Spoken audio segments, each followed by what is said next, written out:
విధంగా ఈ ప్రాంతంలో ఉన్నటువంటి సమస్యలను ఉన్నతమైనటువంటి నాయకత్వం తీసుకొని పోవడంలో ఈ గ్రామంలో పుట్టిపోయిన వారికి చేసేటువంటి ప్రయత్నంలో మీకు చెప్పేటువంటి ప్రయత్నం చేస్తూ ఆ విధంగా ఈ ప్రాంతాన్ని అన్ని రంగాలకు అభివృద్ధి పథకంలో తీసుకొని పోవడం చేసేటువంటి ప్రయత్నంలో భాగంగా అడ్వాన్స్ టెక్నాలజీ సెంటర్ వచ్చినప్పుడు ఈ మండల కేంద్రంలో పెట్టాలని ఈ పుట్టిపెట్టిన వాడిగా ఉన్నటువంటి గ్రామాల్లో ఇవ్వాలని చెప్పి ఆలోచన తీసుకొని వచ్చిన సందర్భంలో ఆ తర్వాత young India integrated residential school వచ్చింది 200 కోట్ల రూపాయలతో ఇటీవలనే మన భూమి పూజ కూడా చేసుకున్నాం.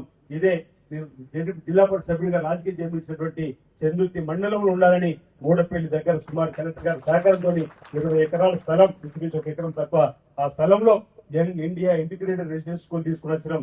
అందులో ఇంచుమించు 1500 నుంచి 1600 మంది పిల్లలు చదువుకోవడానికి ఉపయోగపడేటువంటి 2500 మంది విద్యార్థులు చదువుకోవడానికి అవకాశం ఉన్నటువంటి యంగ్ ఇండియా ఇంటిగ్రేటెడ్ స్కూల్ కూడా మన ఈ ప్రాంతానికి తీసుకుని వచ్చినటువంటి సందర్భం.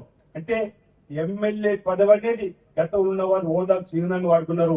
ఎమ్మెల్యే పదవి అనేది ఈ ప్రాంత ప్రజల కోసం, ఈ ప్రాంతంలో సమస్యల పరిష్కారం కోసం పనిచేస్తున్న సందర్భం. ఈ ఎమ్మెల్యే గెలవగానే ఈ ఎమ్మెల్యే పదవిని వేములో నియోజకవర్గ ప్రజలకు అంకితం చేస్తున్నాం చెప్పని అభివృద్ధిలో ప్రజలను భాగస్వాములు చేయాలని చెప్పని లక్ష్యంలో భాగంగా తీసుకున్న నిర్ణయంలో ఇన్ని కార్యక్రమాలు వచ్చినప్పుడు ఈ నియోజకవర్గంలో అన్ని ప్రాంతాలకు కూడా సమంగా అభివృద్ధి చెందాలని చెప్పండి. ఈ రోజు రుద్రంగిలో ఉన్న కడుతున్నటువంటి కల్లికోట సూరం ప్రాజెక్ట్ 43,000 ఎకరానికి సంబంధించి ఏదైతే కత్లాపూర్, మేడిపల్లి, బిఎంఆర్ మండల వరప్రధానమైనటువంటి వాటికి కూడా గౌరవ ముఖ్యమంత్రి రేవంత్ రెడ్డి గారు పీస్ అధ్యక్షుల హోదాలో వాటికి తీసుకొని వచ్చినటువంటి సందర్భంలో ఇచ్చిన మాట ప్రకారం ఇప్పటికి 45,50,00,000 రూపాయలు ల్యాండ్ అక్విజిషన్ ఇచ్చేడు. ఎడమ కాలువకి ఈ రోజు మనం రైతులకు నష్టపడి ఇచ్చినాం. కుడి కాలువ కూడా ఈ నెలలో వస్తున్న 35 కోట్లు. తద్వారా పనులు పూర్తయి 200 కోట్లు ఆల్రెడీ టెండర్ కాబడి ఉన్నాయి. కుడి ఎడమ కాళ్లకు అవి పూర్తి చేసుకున్నట్టయితే 43,000 ఎకరానికి ఈ రోజు ఆ 3 మండలాలకు సాగుతూ రావడానికి అవకాశం ఏర్పడుతున్నటువంటి వేళ ఈ రోజు ఈ ప్రాంతంలో దక్షిణ కాశీగా పేరుకొచ్చినటువంటి వేముల రాజన్న ఆలయ అభివృద్ధి కోసం గతంలో మాటిచ్చి తప్పినటువంటి సందర్భంలో రేవంత్ రెడ్డి గారి పాదయాత్రలో భాగంగా వేమునాడు తీసుకుని వచ్చినప్పుడు వారు స్వామికి అభిషేకం చేసుకుని మనకంటూ అవకాశం వచ్చినప్పుడు తప్పనిసరి అభివృద్ధి పత్రంలో తీసుకొని పోతామని మీ సహకారం కూడా ఉంది. అందులో ముఖ్యమంత్రి గారు కలిసినప్పుడు చాంబర్ లో కూడా ఇవ్వాలి రాజన్నకి అని చెప్పి అన్నప్పుడు మొదటి సంవత్సరం 23, 24, 50 కోట్లు బడ్జెట్ పెట్టుకోవడం జరిగింది.